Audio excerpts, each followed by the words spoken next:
Now here in Australia, we have the Australian intelligence community consists of ASIO, the biggest of the purely intelligence collecting outfits. That has a budget of about the same time, 2010-11, its budget was $717 million. Chicken feed. Yeah, and well, that plus the AFP, the Federal Police budget, was 1,250 million, or 1.25 billion in the American way of putting things. And when you add onto that the Office of National Assessments, the Australian Secret Intelligence Service, that's the foreign ASIS. ASIS, ASIS. not ISIS, ASIS.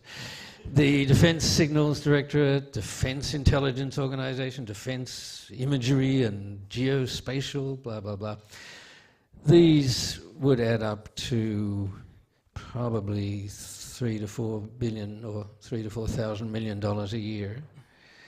Plus, they just built a brand new headquarters for ASIO in Canberra.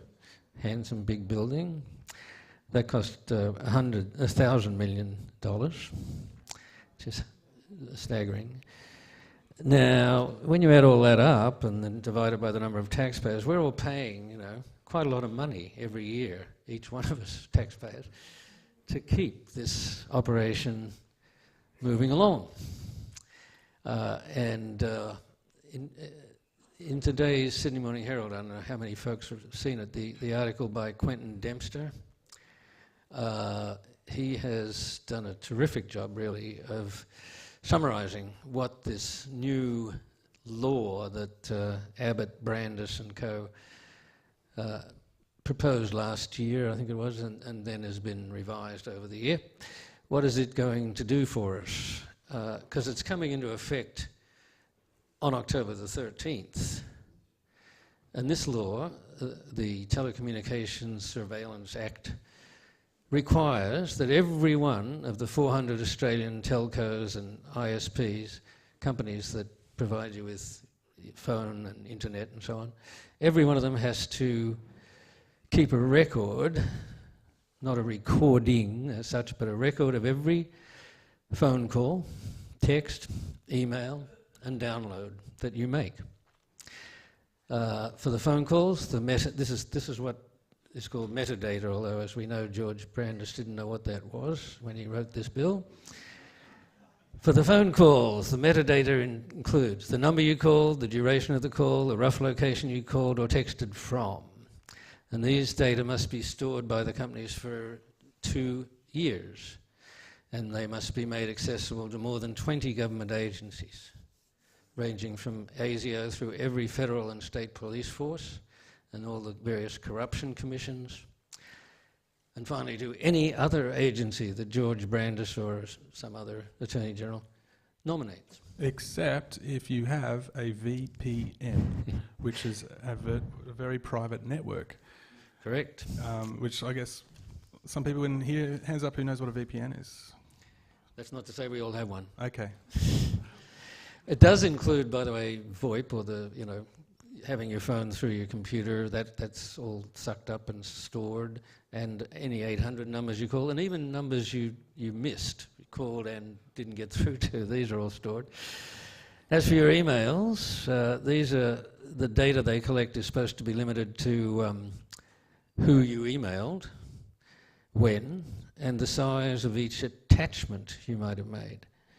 Now there's another proviso on email collection. The data will be only tracked and kept if you're using an Australian email provider. If you're using Gmail, Yahoo, Hotmail, or any number of other foreign-based systems, they can't really compel those people to keep the data or let alone share it.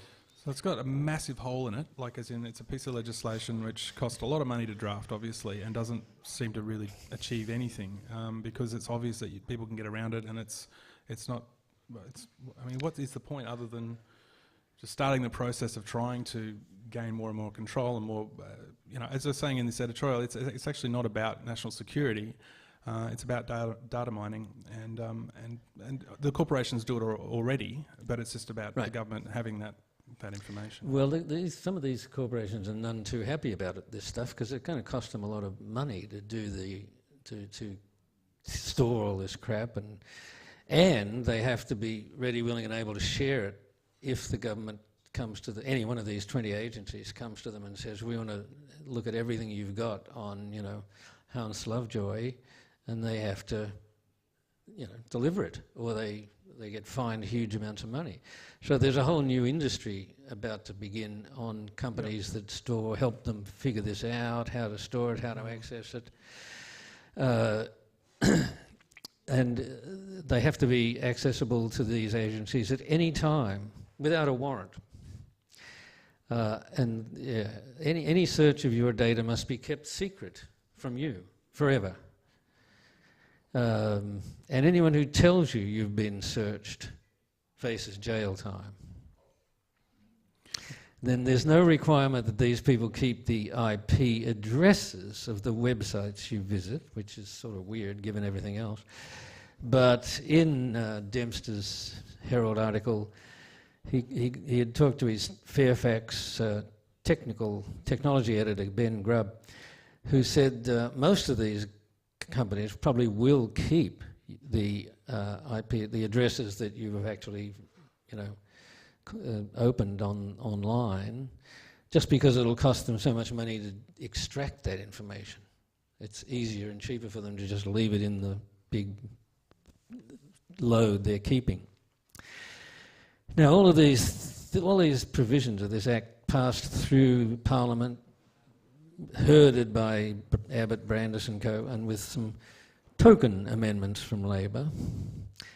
What was your take? You had some thought on that? It was nothing I really have a handle on specifically, but I do remember a sort of a response from Labor, either through a press release or a question I asked, where they basically said that a VPN is somewhat of a, they're happy that VPN wasn't included in this legislation. Oh yeah. So those of you who don't know, VPN means you've got for about $60 a year, you can get yourself a subscription on a website.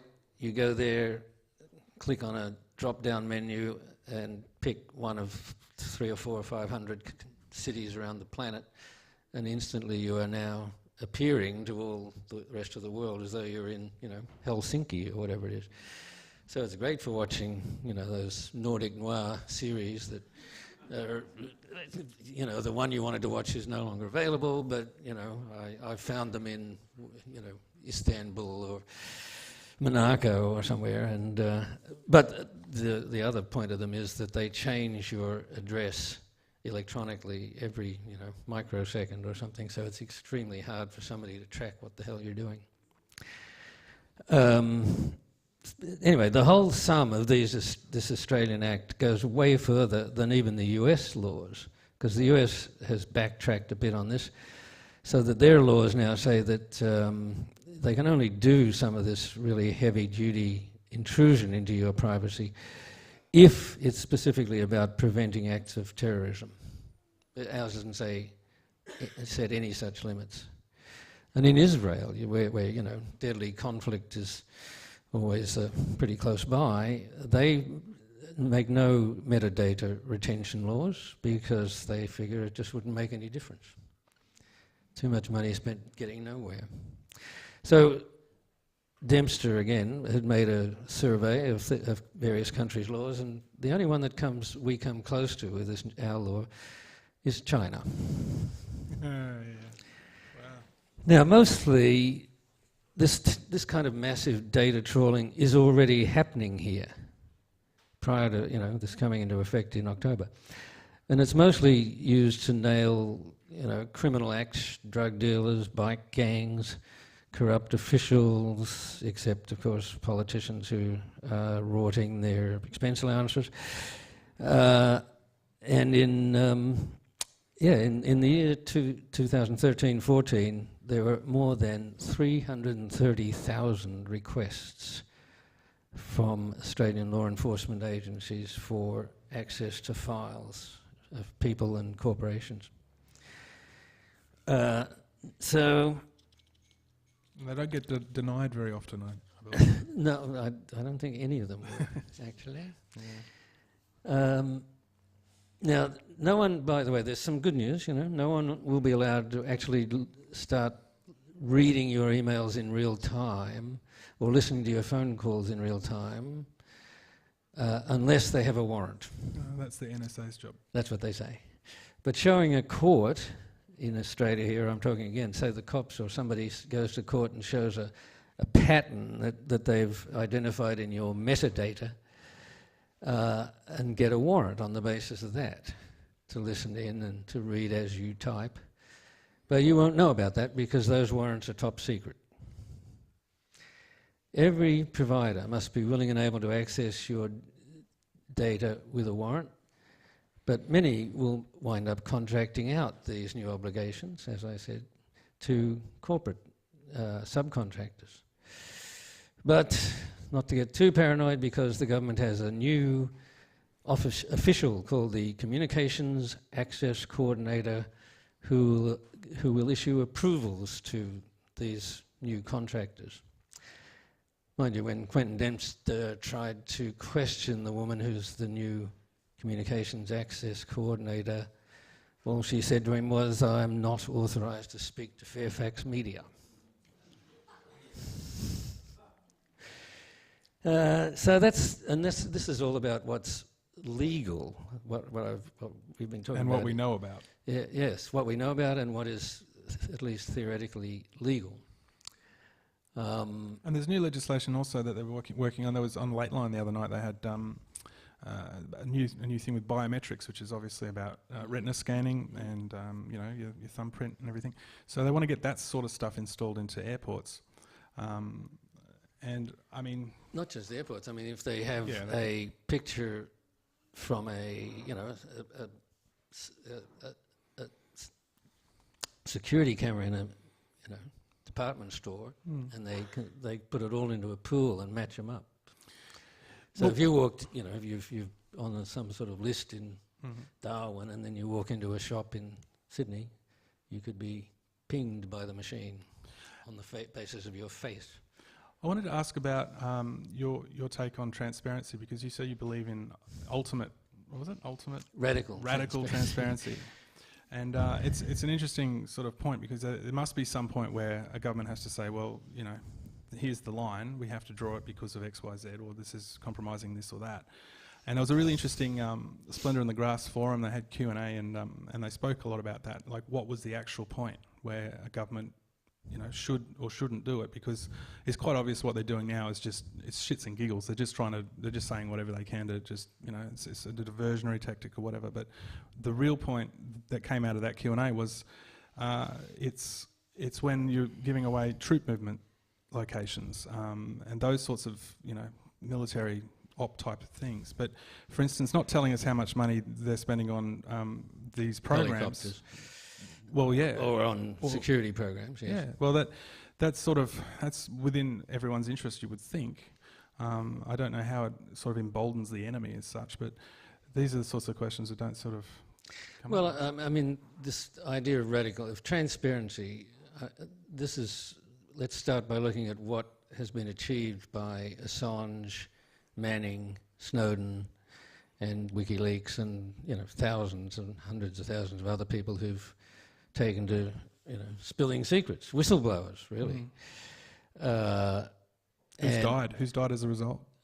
Well, yeah, hardly any. Not a couple of careers, maybe, but that's about it. Yeah, well, and Manning's probably going to spend the rest of his life in jail, and Assange and Snowden are in effective, lockup. But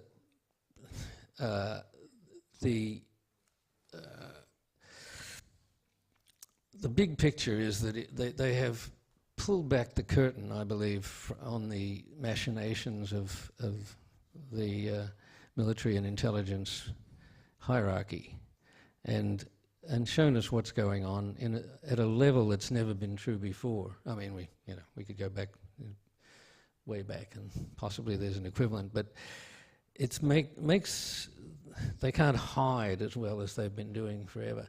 When WikiLeaks first put out their trove of US cables, State Department cables. It wasn't like terribly much of it was news if you were a real, hound watching the bad things America's been doing around the world forever.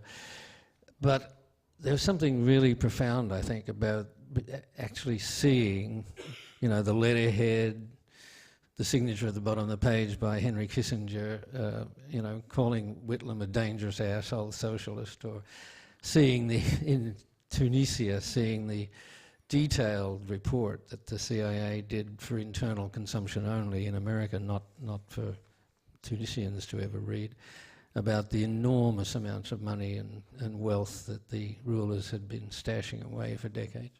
And that led to the beginning of the Arab Spring. Mm-hmm. So, and how did that turn out? Yeah, well, because why? Because the military intelligence... They shut down the internet? Yeah. Did everything, yeah. And bombed the hell out of them and killed people as necessary. But But on the other hand, Melbourne had a good day yesterday, so... Yeah. And that was really interesting. That was almost a turning point, it felt, because, we were talking about this earlier, I mean, how Abbott is trying to distance himself. He didn't know, I don't know. I mean, it's like if he didn't know, he should. And, I mean, it just sort of, it's obvious that the military are running the show. Well, I thought you made a good point that he's trying, or somebody in his group who's got a plan at least, are trying to have an event, once a week. Oh, yes, what my dad just said before. That scares the hell out of him. Yeah. No, apparently there's a leak where his office is saying that they should put on some sort of event or some sort of, a national security related issue of a press release, or maybe do some sort of action or something, just to keep him in the spotlight and to, ratchet up the fear, because, we all know that fear and self-interest, as Napoleon said, is the two great drivers of humanity. So I think that's part of it, is just to distract. Yeah, and it's successful up to a point. Yeah, right. I mean, does it work? It doesn't work so well in smaller, well-informed communities, thankfully. I mean, that's the thing that I get from this, Yeah. And Melbourne, being a socialist sort of place as well, they were ready to jump up and take arms. Well, I think basically they screwed it up. That, their plan was to have another event that would look, make us all scared, but they did it so ineptly that they had to backtrack. Okay, so I think my two big points were the vastness of the American intelligence organization and the astonishing number of people it employs and so on, and the fact that really one guy in this case, and prior to that Chelsea Bradley Manning, have done such an astonishingly good job of putting them on their back feet, those folks. But they are, by the way, there's a culture that all those NSA, CIA, all those intelligence guys, and they're mostly guys, not all, but mostly, there's a culture they share, which is very nerdy, blokey, we've got to save the world from themselves, they're all dangerous and we know better. And they share a belief that their country and its government knows best how to run the world and should in fact rule the world. And these people who work there, by and large, are committed to doing their part to advance that mission. Ultimately, the mission is for American business to control everything and everybody everywhere. There are, of course, other people in there other than generals and so on, politicians, that are working in this field. But as everybody who's ever seen their ASIO or their CIA case files knows, these folks almost always get things wrong, comically or sometimes tragically, and they tend to be by nature people who think lines can and should be drawn between what we can do and what we can't do, and what we can think and what we shouldn't think.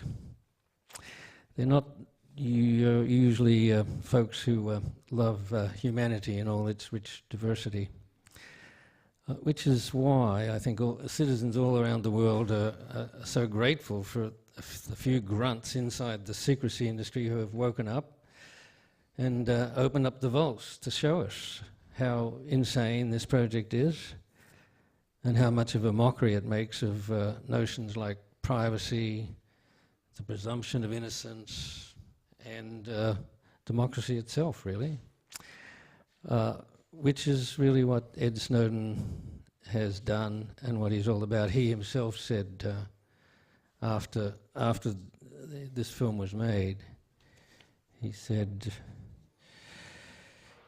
there is a far cry between legitimate law enforcement where it's targeting, it's based on reasonable and individualized suspicion, and it has warranted actions.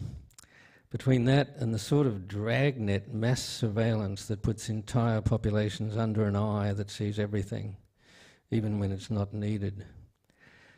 And he added, this is about the trend in the relationship between the governing and the governed in America. It's truly, of course, awful to think of what could happen if some of the current candidates become president. One of them becomes president.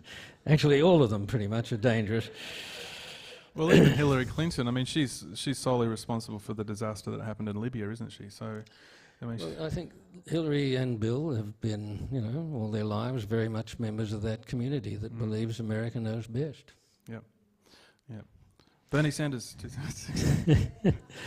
Well, Bernie, by the way, when he was, just a senator and not a candidate for presidency, did write a letter to the NSA saying, are you spying on us, senators? Yeah. And members of Congress, that counts as being gutsy in America for a congressperson to ask a question of the NSA.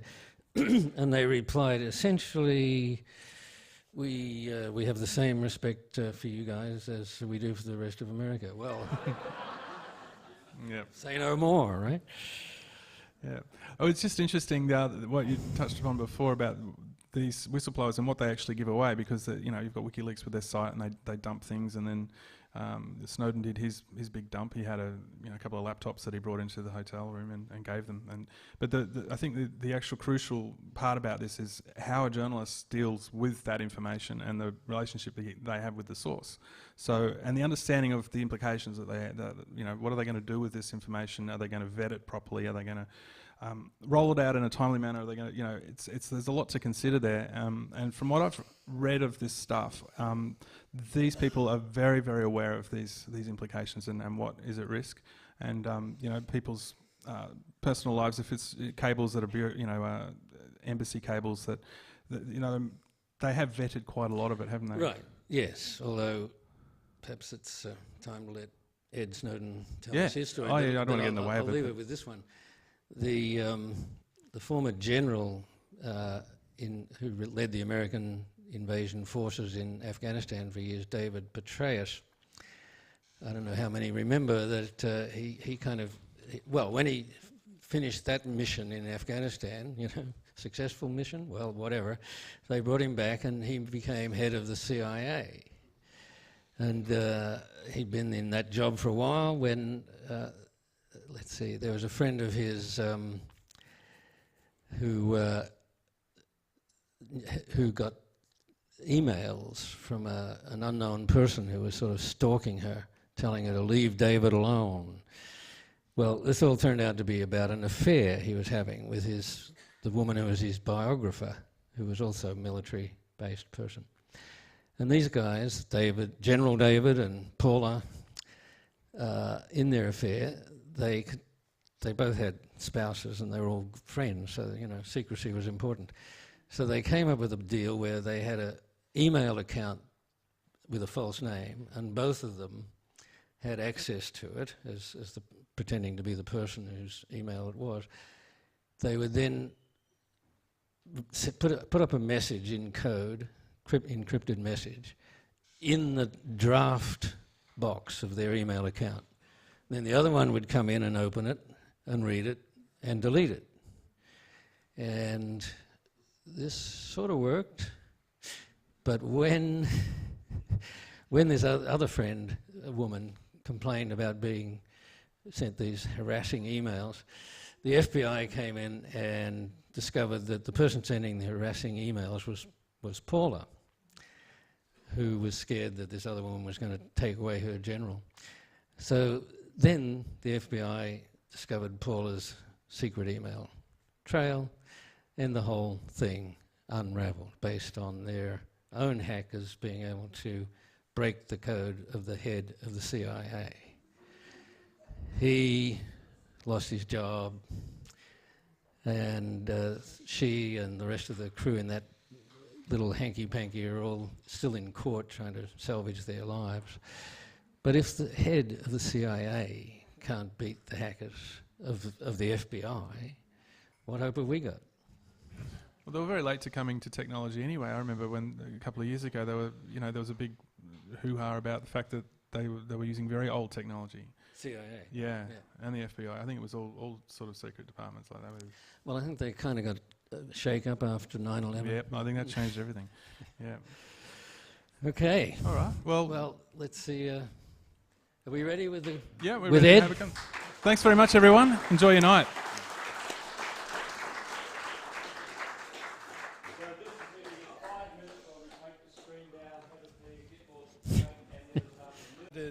Access to our metadata. I was just wondering, does that include any of the U.S. agencies? The 20, that's a figure that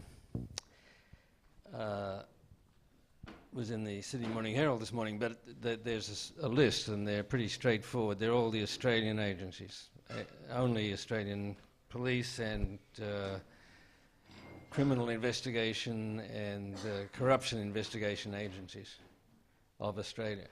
Now, that doesn't mean that this metadata is not available to American agencies, because there are agreements under which Australia and the US share pretty much everything. Right, that came out in the film that if the U.S. helped set up this metadata gathering, well, that raised, I hadn't really registered that bit in the film first time around, but it raises the question that this whole thing, notion that Gmail and Hotmail and Yahoo email are somehow exempt. Obviously, the Australians could make a deal with them that it makes them no longer exempt. Yeah, thanks.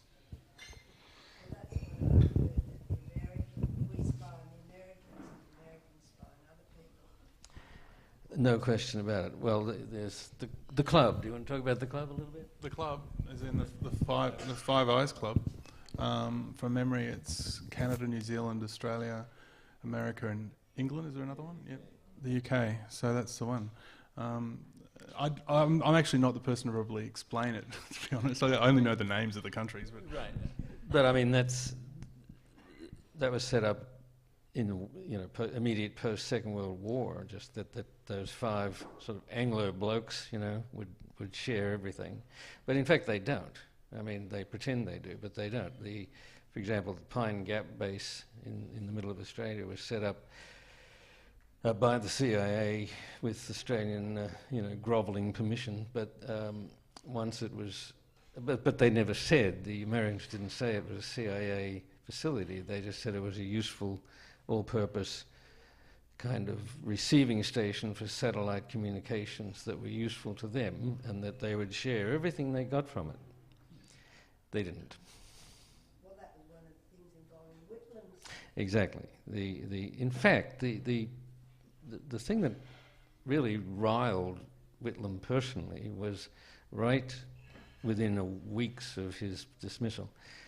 He was informed that the CIA, about this CIA guy who was in charge of the Pine Gap base and had some cover job in the embassy in Canberra, Richard Stallings by name, but Whitlam was, it's hard to believe he didn't think of this before, but he was shocked that there was spying going on. And of course they were spying on him, amongst other things.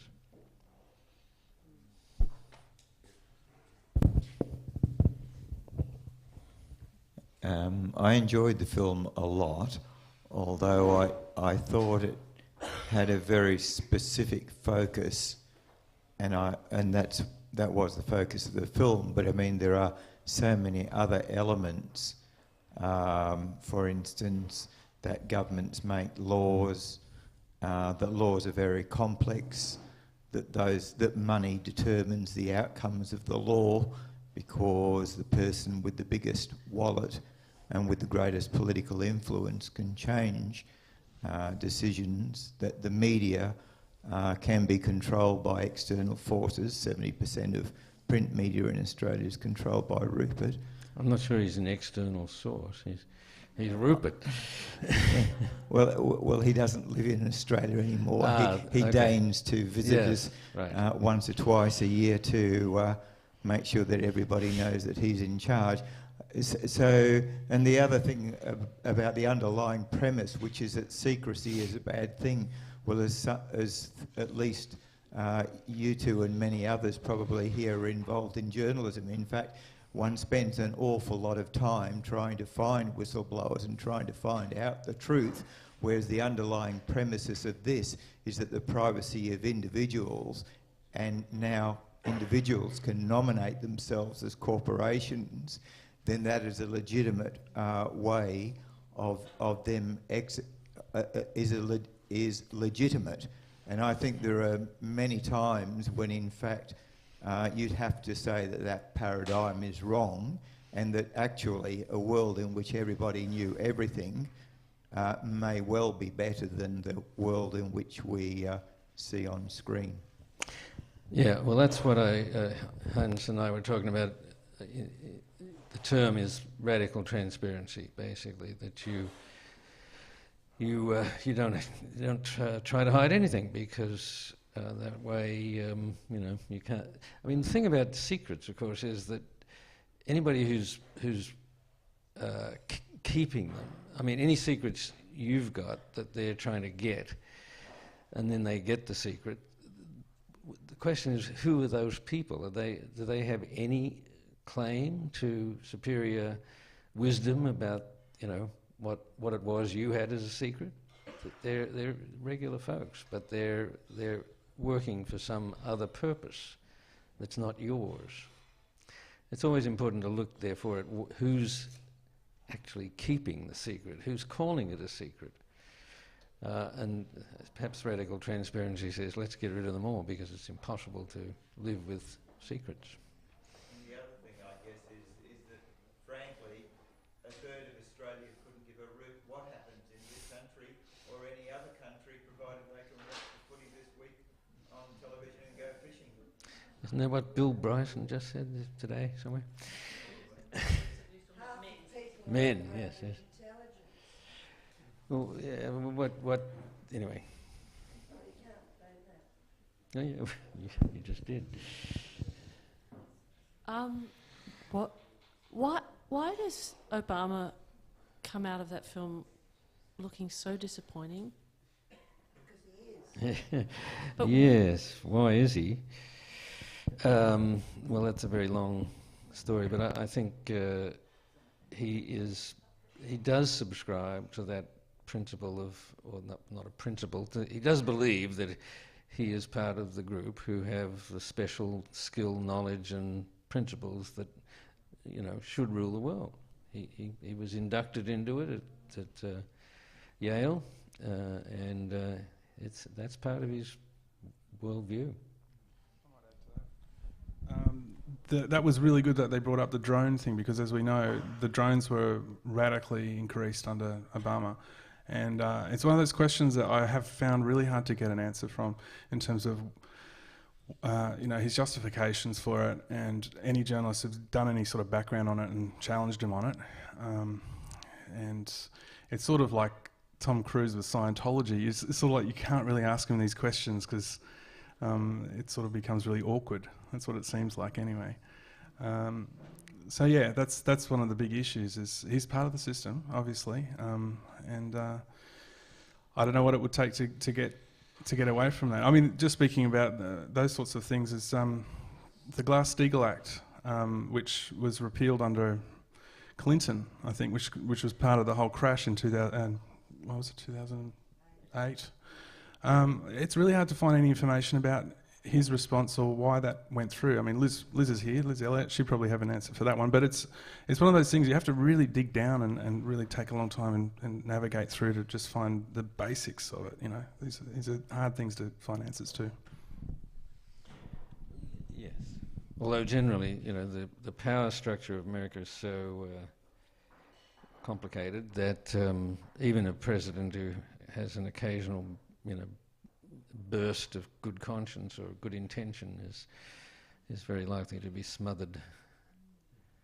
Obama's been having a few lately as he gets closer to the end of his term, but he's not about to declare you know, an end to drone strikes. I think he made a pact with his own conscience that the drone strikes were better than wars.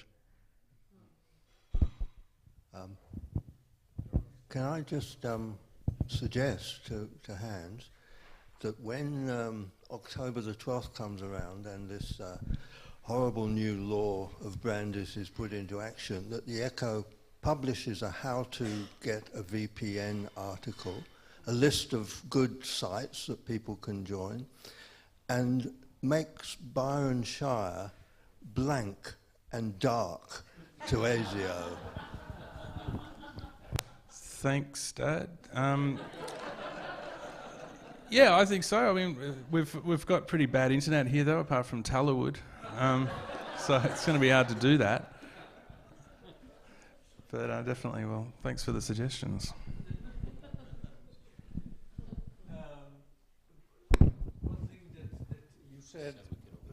One thing that you said really intrigued me, and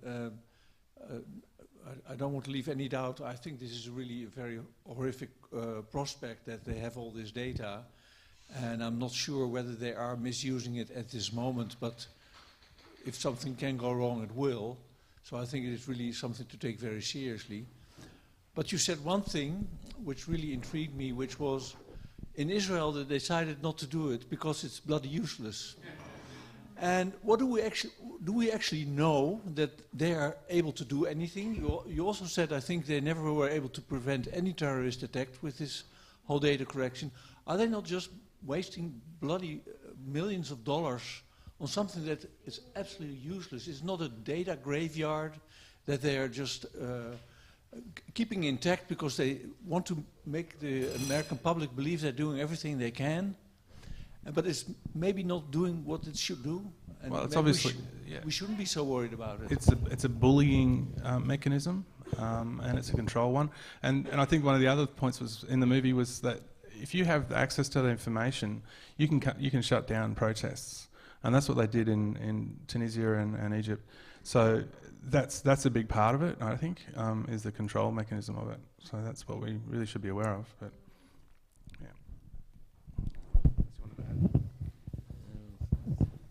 the thing that worries me about it is that what they're really putting in place right now are principles and laws. And even though you can say technically they've got their flaws and you know they're not really getting the coverage that they want, they are actually winning because what they're doing is they're getting our complicity in putting these controls over us that will really pincer down on us with just a change of policy. And so when you work with technology, what you do is you lay out the principles that you're working under, and then the actual techniques can change in time. You know, they're just little modules that you pull in and push out. And so what they've done now is go beyond the hard-fought privacy rights we had with telecommunications. We had really good rights under the Telecommunications Act for not being listened to. And they've pushed all of that out, they've thrown it out in principle, and we've let them do it. Now, we kicked out another government, or we brought in a government that said it would kick out laws on, or a government decision on carbon, whatever it was.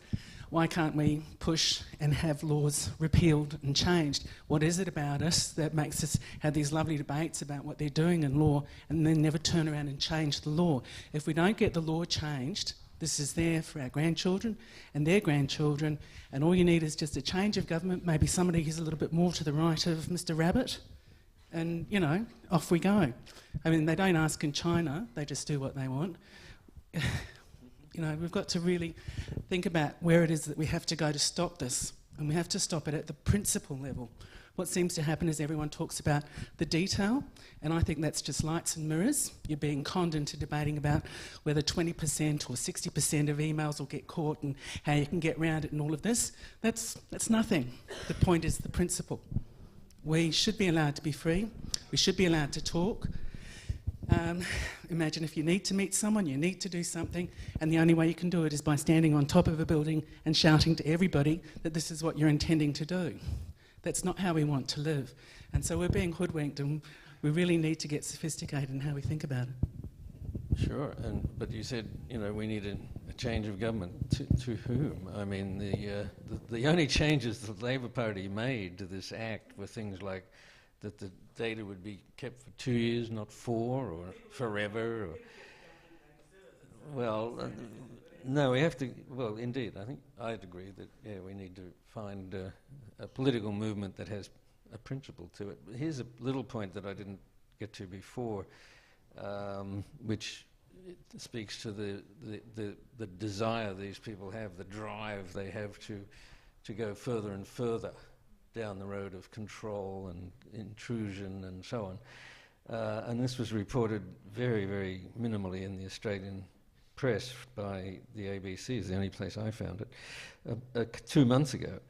What it is it's about a corporation based in Italy called Hacking Team, and they sell their services to spy agencies, governments around the world. And what their services are to enable, they'll give you software called Remote Control System, which installs malicious software on a target's phone or computer, which can remotely activate microphones and cameras and send the data back for analysis. And they're open somewhat about this role they play in the commercial world. Their own website promoted, past tense by the way, because they've been sort of driven into semi-underground status now, but they promoted the software as totally invisible to the target, with the ability to defeat encryption, record Skype conversations, obtain data like emails and text messages stored on a computer or phone. In other words, to do anything and everything that metadata doesn't do. And sort of activists have been shouting for quite some time about this and saying, tell us who you're selling this stuff to. We're sure you're selling it to dictatorships around the planet and causing untold pain and suffering. And they said, no, we don't have to tell you anything. Well, Hacking Team Corporation got hacked. And somebody or other put up millions of their emails, which revealed that they were selling to 46 different countries, including Egypt, Bahrain, Tunisia, Azerbaijan, Sudan, and Australia. They may or may not have sold these very software gadgets to Australian government agencies, but in the emails they have efforts by the Victorian Independent Broad-Based Anti-Corruption Commission, IBAC. They were considering a $500,000 contract for secret monitoring software from Hacking Team as recently as 2 weeks ago, and this was in June, so now 10 weeks ago. IBAC was given a live demonstration of Hacking Team's flagship product in May. The others included, there was a Canberra company that would put on demonstrations for the Australian would-be clients, and they were lining up. The Northern Territory Police were interested in taking the software, and they got a demonstration from the Hacking Team staff. New South Wales Police are revealed in these emails to be asking for the price lists on this the very intrusive software. The Australian Federal Police were invoices to them for offensive spyware products amounting to 245,000 euros. That's like $500,000. And at the end of this ABC article about all this stuff, they had actually photos of some of these emails. And here's one. This was about the Northern Territory Police. Activities performed. 1. Explain RCS architecture. 2. Performed a demo on desktop using exploit, whatever that is. A. Log on to Gmail and Facebook. B. Opening encrypted files in thumb drive. C. Call partner in crime using Skype. D. Check virtual currency transaction, Bitcoin. E. Go to online banking, Westpac bank account using virtual keyboard to input credentials. 3. Show pre-infected mobile phone, BlackBerry, iPhone, Android, and evidence retrieved. 4. Show intelligence modules. 5. Explain network injector and how it works. That's all the things they showed the Northern Territory Police. All of them illegal.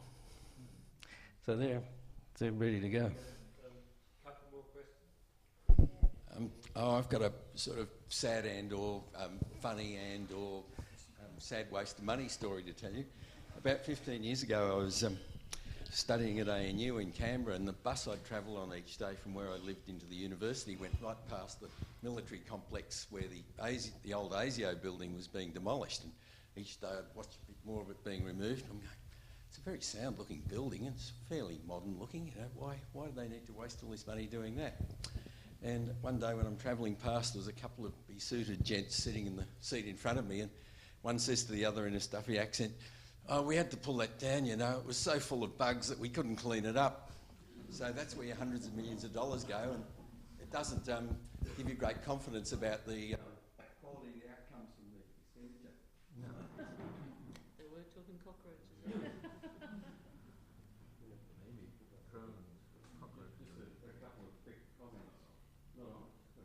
A couple of quick comments. First, about the money spent on these things here. You reminded of the fact that money doesn't matter every time you go through security at an airport. You know, the sheer number of, I don't begrudge people the jobs, but the sheer number of people employed to go through our carry-on baggage is quite hilarious, really. And I think in a really mundane way that reflects the larger issue that's being explored here in terms of expenditure. And the point that was made before about the issue being one of principle, I couldn't agree more. And the political case has never been made that the system of warrants, which has been established over decades, if not centuries, that case has never been made. And the opposition, with the partial exception of Albo briefly throwing up a flare, the opposition just rolled over completely. But one of the curiosities about this movie, apart from the fact that there's almost no economic context at all to this, and there's no connection made between what's happened since the GFC and the acceleration of the security state, which is surely a theme that's worth exploring. But specifically about Snowden and Greenwald, it's really interesting how their presence in the global media is practically non-existent currently. And the hydra that Snowden really wanted to see manifest in the world is just not here at all. And I don't know if you guys have got any comments about what's happened on that front, because you would have expected others somewhere to appear around the planet. And it's the same with Assange, really. There's and Manning. There are no successors apparent, and I'd just be interested in your thoughts on that. Well, I think there are things happening, like this hacking team being hacked. It's a terrific one, but it's it's a Sisyphean task to keep opening, doors and breaking windows and pulling back curtains. But it is happening, and that's why, and behind that, in a broader context, that's why things like conversation about transparency, radical transparency, they are important. I mean, it's a huge moment in history, really, about, are we going to be conned into or cowed into submitting to a corporate government's mania for control and suppression, repression, etc. And the internet is where it's being played out. And Snowden's little bit he did about how glorious it was in its early and freer time, and how it's been destroyed or partially destroyed. That's very apt, and but it's a battle that's still raging, even if it's not in Murdoch paper or even in the Fairfax press so much, or the ABC that did that little bit on the hacking team. Yes, by the way, Kate reminds me, at the Writers' Festival, Greg Sheridan, anybody go and hear him talk? He was a journalist who counts Tony Abbott as his best mate, but there was a conversation drifting along, and it got into a discussion of how to solve, the whole big political problems and how we have a corrupted system here in one way or another. And I was sort of dozing off almost, and then Sheridan suddenly says, well, it's not going to get better until one thing is tremendously important. We have to domesticate the internet. That was his term. Not liberate it, not let a million, flowers bloom, domesticate it. Do you know where Greenwald is working now? Because he left the Guardian about a year ago. And there's virtually nothing on the net about him recently that I've seen. He's on Twitter. I follow him on Twitter. Okay. So he's still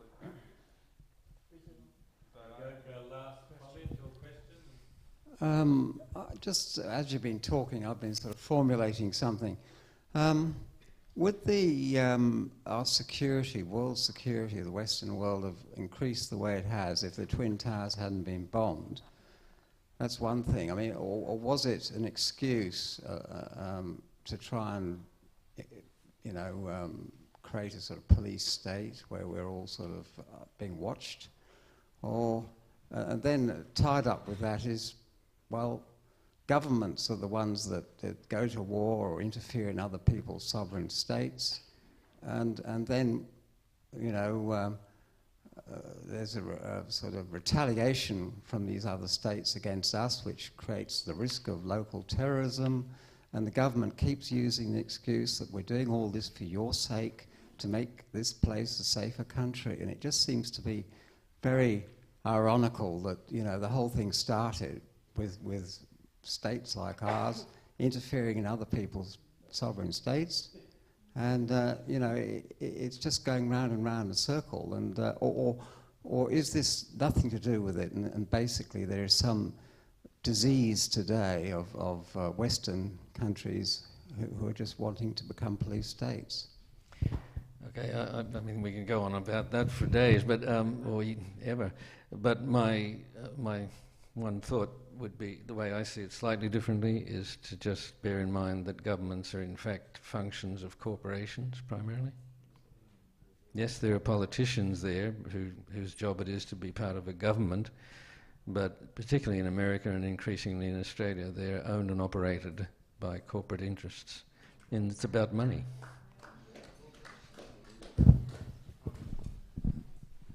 And with 9/11, Loose Change is the movie you probably to see that gives a good context to that. And I know I started with it, but I'll finish with it. And psychology makes a big difference, especially in my job, just studying it and just working out personality types and traits. And the more I've only been doing this job for probably 5 years, but I sort of realised in about the second year that psychopathy is a big part of the problem that we have, because the psychopaths are in charge. I mean, essentially, and there's science behind it that they can pinpoint to say that there's a part of the brain that's called the amygdala, and if it doesn't have enough connection to your other parts of your brain, it doesn't give you enough empathy. So you think about all the people that are doing all these horrible things, don't have empathy because they've never had any connection with it, and they're not interested in looking at it as an asylum seeker. And this is the problem. I think part of the problem. So not to end on a down note, but thanks, Alan. I think you should probably end up on a high one. Okay, thank you very much. See you next time in November. Thank you. Thanks, Hans. Thanks, Philip.